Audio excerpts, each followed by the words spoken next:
Hello friends, hello farmers, మీరు ఇక్కడ చూడండి, గమనించండి ఒకసారి. హలో ఫ్రెండ్స్, హలో ఫార్మర్స్, ఇక్కడ చూడండి, ఈ ఒడ్లు చూడండి, ఇక్కడ చూడండి మోసొచ్చేసింది చూడండి. అలాగే నేను ఎప్పుడు చూడాల, ఈ తుఫానికి మనకి ఇది సుమారుగా 1 నెల నుండి పట్టుకుంది. ఈ మడికొస్తు వారం అయ్యా ఈ ఒడ్లు మనము ఆర్థికంగా ఉండిన దానికి చూడండి ఎట్లా మోసలు వచ్చినాయి చూడండి. చేతిలోనే చూడండి, ప్రతి గింజ మోసు వచ్చిందనమాట. తేమ ఎక్కువ ఉంది, అలాగే ముగ్గినాయి అనమాట ఒడ్లు చూస్తే. నాకైతే చాలా బాధాకరంగా ఉంది. అలాగే మీరు ఈ వీడియో కానీ నచ్చింటే లైక్ చేయండి, సబ్స్క్రైబ్ చేసుకోండి మన ఛానల్ని. ముందుగా మనము ఆరద్దరు కార్తీలో నాటుకుంటే సరిపోయింది అనమాట. ఈ మళ్ళు కొంచెం లేట్ అయిన దానికి ఈ తుఫాన్ వల్ల ఈసారి చాలా నష్టమైందనమాట. చాలా మంది రైతులకు చూసుకుంటే ఈ ఒడ్లు మనకు చాలా నష్టమైనాయి అనమాట. రేట్లు కూడా ప్రస్తుతానికి చూస్తే ఈ ఒడ్లు 1450 రూపాయలకు ఓన్లీ అడుగుతున్నాడు అనమాట.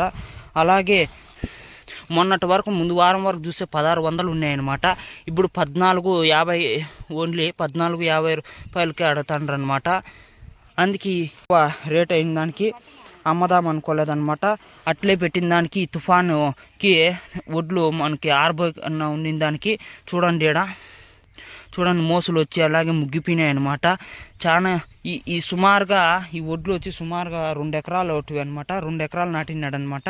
2 ఎకరాలు మడి నాటుకొని ఇక్కడ ఒకతానుగా వేసుకున్నాడు అనమాట ఉడ్డ. అలాగే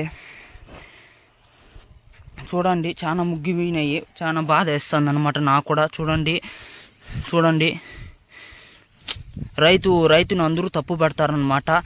ఈ రైతు పండిస్తేనే మనకి ఆహారం అనేది వస్తుందన్నమాట, లేకపోతే ఎక్కడి నుండి రాదనమాట. రైతు లేకంటే మనం ఎవరూ లేమన్నమాట. చూడండి ఎట్లా ముగ్గినాయి చూడండి. నాకైతే చాలా బాధాకరంగా ఉంది. చూడండి ప్రతి ఒక్కటి చూసినా మోసే అనమాట. చూడండి. అలాగే ఈ వీడియో నచ్చింటే మీకు మా ఛానల్ సబ్స్క్రైబ్ చేయండి. అలాగే సబ్స్క్రైబ్ చేసి లైక్ ఇవ్వండి అనమాట. Thank you farmers.